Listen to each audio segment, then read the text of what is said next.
Saya sebagai warga kota, sudah barang tentu saya ini mencintai kota ini. Ya, betul. Bukan karena kota ini apa, tapi saya punya kewajiban Betul, Bang untuk Rum. mencintai kota ini. Ya.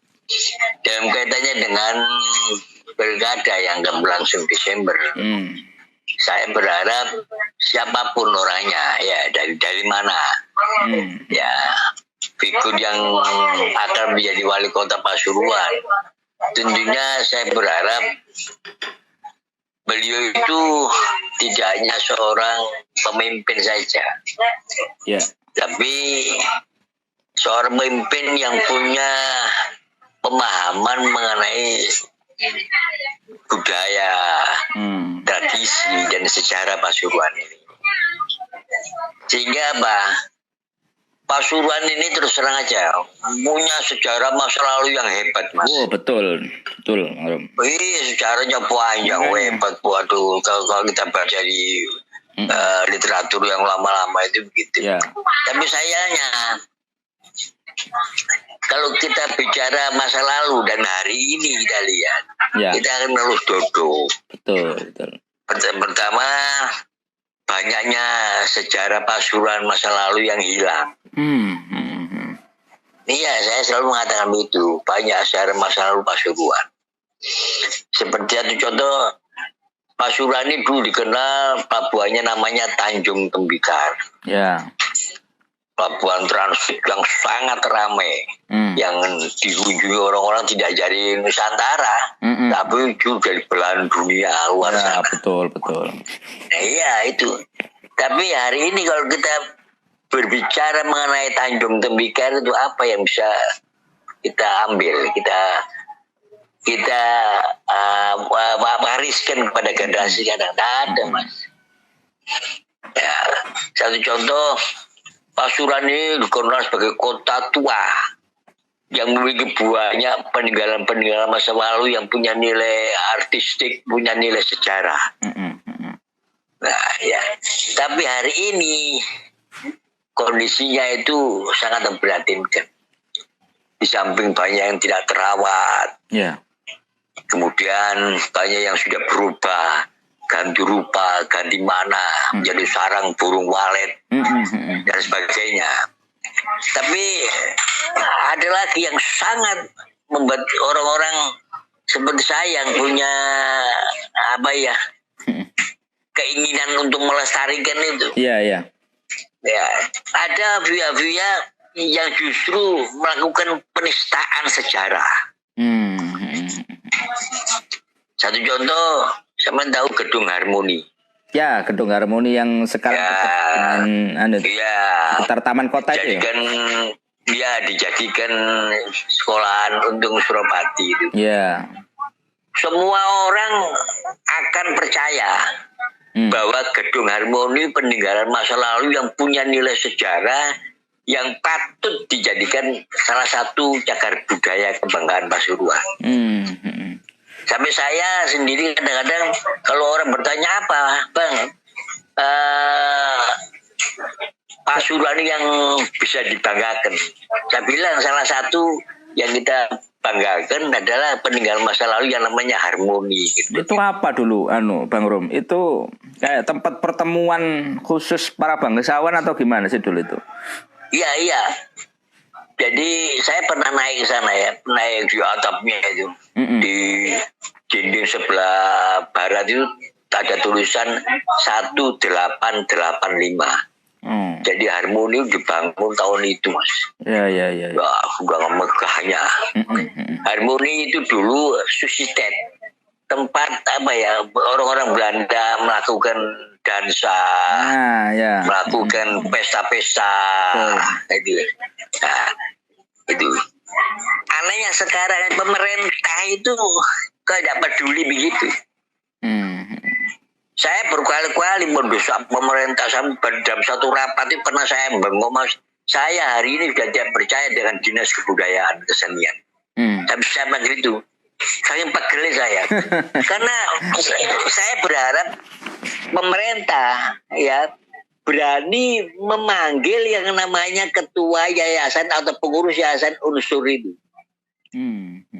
untuk menanyai, Mas, sampean kok bisa menempati cagar budaya namanya Gendong Harmoni jadikan sekolah itu ya apa? Sejarahnya ya apa? Itu sampai hari ini tidak pernah. Jadi Harmoni itu menurut yang saya pernah dapatkan versi orang-orang dari unsur sana ya. Dulu namanya ada Pak Bandrio, mantan dulu pernah menjadi Kepala Dinas Kebudayaan Senian Pasuruan. Kata Pak Bandrio, anu ya yayasan unsurku nyewa bang, nyewa pada pihak ketiga. Artinya bahwa unsur ini nyewa pada orang. Saya nyewa sama siapa Pak? Jawabnya Bandrio, wah belum saatnya saya buka kan. Ya. Kemudian ada lagi saya ketemu orang unsur yang lain. Saya tanyai gitu. Yang ngaku bahwa unsur itu menempati itu karena diberi oleh Gubernur Jawa Timur pada masanya Pak Wahono. Pada masanya. Ya. Ya, artinya begini Bang Rom. Ya, artinya saya potong dulu ya sejarahnya. Nanti kalau sejarah sambil ngopi, ambil nunggokno ida lele enak, Pak. Oh iya. Tapi betul, begini Bang Rom, paling tidak ada satu titik poin yang jenengan buka. Saya justru senang juga mendengarkan ini dan saya sering pengen mencari Bang Rom karena ada juga teman-teman yang dulu teman saya yang almarhum juga syukur itu begitu senengnya juga. Saya pernah mendengar almarhum dan itu salah satu aset juga di kota. Tapi di sisinya dia juga pernah di sana ada salah satu lokasi gedung dansa-dansi katanya dulu memang. Saya tahu. Betul. Tapi kemudian tidak hanya itu Bang Rum, memang banyak dan kemarin kayaknya ada program yang bukan program sih, semacam kemudian pengen menjadi Kota Pasuruan sebagai kota pusaka, ya kan? Tapi kemudian perlahan hilang sekarang. Itu gak jadi atau bagaimana saya juga tidak tahu. Itu kan salah satu potensi lain yang ada di potensi besar ya, yang ada di Kota Pasuruan yang harus dicari kembali, ditarik lagi. Bagaimanapun nanti pemimpin ini juga harus merawat apa yang sudah menjadi aset itu. Betul. Nah, selain jadi itu, begini, gimana, Rom? Pak. Teruskan. Ya, dan salah satunya memang kayak Tembikar tadi memang sempat kan menjadi program yang juga ingin digarap oleh pemerintah. Memang kemudian akhirnya sampai hari ini pun saya itu juga mendengar follow up-nya bagaimana dan sebagainya akan jadikan pelabuhan itu kan memang harus dengan dana besar. Nah, bagaimana Bang Rum? Kalau Bang Rum ini kan sejarah kita sempat hilang karena memang tidak ada yang bener-bener kalau misalnya gak cerita, gak tahu dan sebagainya ini harus bagaimana ini generasi selanjutnya dan pemimpin ini melakukan kebijakan seperti apa Bang Rum? Biar ini gak hilang gitu Bang Rum. Iya. Begini Mas. Ini pengalaman saya sendiri ya sebagai warga kota. Pada tahun 2002, pada saat saya masih menjadi anggota DPR ya, saya pernah mencari data lama, padahal data terlalu lama juga, tahun 66 lah, mengenai Purworejo. Apa itu Bang Rum? Karena waktu itu stempelnya Kelurahan Purworejo. Karena waktu itu ada seseorang wadul ke saya mana kaitannya dengan warisan. Kok ada stempel Kelurahan Purworejo, ada indikasi pemalsuan gitu loh. Saya cari ke Pemda, ke arsip sana. Tidak ada Mas. Tidak ada sama sekali. Nah, atas dasar itu kemudian saya berpikiran bahwa sudah saatnya Pasuruan ini punya budaya menulis, budaya mencatat sejarah. Karena kalau sampai anak cucu kita, anak kita bertanya kepada kita sebagai orang tua mengenai masa lalu, tidak bisa memberikan jawaban. Nah ini lucu ini. Akhirnya sejak itu saya pertama kali mencoba menulis biografinya orang-orang besar Pasuruan, orang yang berjasa lah. Saya jadi ketua Dewan Kesenian waktu itu berhasil menerbitkan 3 buku, Mas. Pertama buku biografinya Wali Kota Pasuruan. Waktu itu Pak Amin Nur Rahman. Amin Nur Rahman ya. Ya, saya berharap bahwa buku itu sangat penting. Nah, karena waktu itu tidak ada buku-buku begitu, nggak ada. Akhirnya saya terbitkan bukunya Amin Nur Rahman SEME, Wali Kota pertama di era reformasi. Gitu. Ya. Akhirnya ini kan memang harus dibukukan dan ditulis ya kalau memang pengen ketemu. Iya harus. Ya nanti banyak sekali. Ya banyak sekali bukti-bukti yang saya tunjukkan pada sampai sehingga perlunya penulisan itu. Ya. Nah, kemudian ternyata apa yang saya lakukan itu tidak sia-sia. Setelah itu terbit 2 buku lagi mengenai Pak Amin ini. Yang pertama ditulis oleh Ustadz Baharun Raji itu ya. Kemudian ada lagi Humas Pasuruan yang menerbitkan. Jadi biografinya Pak Amin itu ada 3 sekarang. Saya semua ada di rumah saya. Memang kita harus mencatat itu. Terlepas itu tadi dengan kalimat awalnya, dengan kita kembali lagi pada poinnya. Nah, pemimpin ini kan tidak harus kata-kata jenengan siapapun bahasanya gitu. Tapi poin penting seorang pemimpin ini kan menentukan kebijakan. Mau kita pengen nganu sejarah, pengen ini menjadikan salah satu brand kota misalnya. Kota yang bersejarah, tapi kalau pemimpinnya tidak punya sense-nya ke sana, nah ini harus seperti apa? Kebijakan yang seperti apa dan pemimpin yang seperti apa baru? Sampai percaya Mas ya, saya ini orang yang paling getol berteriak zamannya wali kota mulai zamannya Pak Hamzah sebelum Pak Amin. Saya bengok agar namanya seniman, budayawan, pekerja seni diperhatikan. Paling tidak mereka diberi fasilitas lah, diberi dibangunkan sebuah gedung kesenian gitu ya, agar mereka bisa berperan, berprestasi di situ. Dan selama ini tidak pernah terwujudkan. Zamannya Pak Amin, zamannya Pak Ion baru saya dituruti. Di gedung kesenian yang sekarang mangkrak gitu ya. Itu besar loh itu. 17 M itu. Itu atas desaan dari saya. Tapi kemudian hari ini gedungnya yang koyo ngono gedene. Nah, ini yang mikirnya kan harus diisi dengan apa? PR pemimpin yang akan datang ini berarti. Ya, kesimpulan saya, pemerintah itu tidak hanya sekedar bisa membangun. Tapi tentunya punya konsep perencanaan yang matang. Betul. Ya banyak proyek di Pasuruan ini yang mangkrak Mas, Poncol mangkrak. Oh iya betul. Mall dengan identitas Poncol satu-satunya itu. Gedung kesenian mangkrak. Iya, karena pemerintah tidak punya perencanaan yang matang gitu loh. Bingung konsepnya itu. Perencanaan itu tentunya membangun apa saja melibatkan orang-orang yang punya kepentingan, punya kaitannya dengan apa yang akan dibangun. Setidaknya mendengar ya. Mau jadikan kota Pasuruan kota pusaka ya harus tahu bagaimana pusaka dan sejarah ini. Iya. Saya pusaka itu ngerti. Saya mengikuti. Kota pusaka itu kan program dari pusat. Ya. Programnya PU katanya.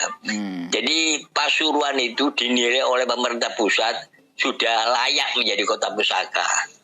Karena beberapa pertimbangannya. Salah satu dia adalah kota yang dekat dengan punya pelabuhan. Kota pantai yang punya pelabuhan. Kemudian punya peninggalan masa lalu yang sangat hebat. Dari 2 ini kemudian Pasuruan diangkat dijadikan kota pusaka. Jadi bukan kehendak Pasuruan. Betul. Tapi sekarang mulai kabur lagi nih katanya. Kelihatannya mulai kabur. Karena apa? Pasuruan jadi sendiri kota inspirasi atau kota apa ini kan bingung juga. Orang Pasuruan nggak punya lucu Mas. Ada buku besar. Saya di sini rumah saya ada buku besar mengenai cagar budaya. Gak tahu biayanya berapa membuat itu. Setelah jadi ternyata buku itu tidak bisa diakui sebagai satu buku yang resmi, sebagai buku yang punya rekomendasi. Ini tidak ada karena Pasuruan ini tidak memiliki orang-orang yang punya spesifikasi cagar budaya. Ya. Termasuk pusaka itu, kota pusaka itu begitu. Karena maksudnya pemerintah kan harus mengikuti. Kalau pemerintah pusat begini, asalnya begini, dia kemudian karena begitu, itu enggak. Saya sendiri. Karena sebenarnya kalau ngomong Kota Pasuruan ya dari pusat sebenarnya. Ya, ngomong PHK ya, betul juga. Ya Bang Rum. Yang lucu Mas ya. Siap. Ya, Pak. Nanti kita bikin session-session yang selanjutnya ini kalau ngomong ini. Monggo. Ini belum menyentuh masalah wali kota nih Mas ya. Masih pembukaan. Dari pembukaan itu sudah ada gambaran. Oh iya ono besar ini wali kota jadi wali kota. Sangat besar. Terus ngalor ngidul gak ro ningen di sing dipimpin model kota apa nah gitu. Ya. Sebelum kita akhir ya untuk besok ini ya. Ya. Sama tahu, saya katakan tadi Pasuruan ini memiliki banyak sejarah masa lalu yang hilang. Ya, kita punya Suropati katanya. Suropati bahkan pernah menjadi raja di Pasuruan. Betul. Hari jadi Pasuruan itu dikaitkan dengan hari jadi Suropati. Hari Suropati. Pertanyaannya apakah benar Suropati pernah berkuasa di Pasuruan? Kalau benar ya apa? Tunjukkan di mana pusat kekuasaan Suropati. Tidak ada Mas. Tidak bisa membuktikan sebenarnya. Iya, tidak ada karena tidak ada referensi. Yang paling mengerikan lagi, saya tahu Mbak Selaka. Ya. Seorang tokoh ulama yang setiap tahun diholi. Saya pernah mengikuti lomba penulisan sejarahnya Mbak Selaka. Provinsi Jawa Timur. Saya tulis surat lengkap. Ya. Datanya itu dari orang-orang yang mengaku keturunannya Mbak Selaka. Sampai orang-orang yang saya datangi itu menunjukkan benda-benda katanya peninggalan miliknya Mbak Selaka. Begitu sampai di Surabaya sana terpilih menjadi 10 besar. Kemudian dari 10 besar kita diminta untuk memvisualisasikan menjadikan drama. Saya buatkan. Tapi terakhir pada waktu saya harus mempertanggungjawabkan tulisan saya di depan Dewan Juri pakar sejarah dari UNER. Saya pengen tahu buku saya dipegang ini sampai. Karena apa? Di dalam tulisan saya itu tidak ada referensi yang bisa dipertanggungjawabkan secara ilmiah. Sumbernya dari katanya tuh. Yang terakhir ya, kamu tahu Kaji Karno almarhum yang punya Yakhano itu ya. Itu iya bener Kaji Karno pakai tulisan kota. Betul itu, betul. Beliau itu pernah punya ide akan menulis sejarahnya masyarakat itu dengan dalam versi yang lain. Versi yang tidak sama yang selama ini berkembang di Pasuruan ini. Apa yang terjadi? Bahwa jika diancamkan di tempat ini. Kalau sampai berani memunculkan cerita masyarakat dalam versi yang lain.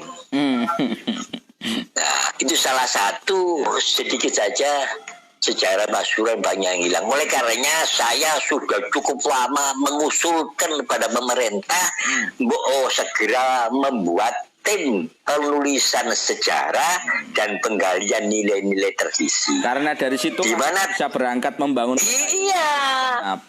Bang? Iya, sampai jumpa. Sampai jumpa.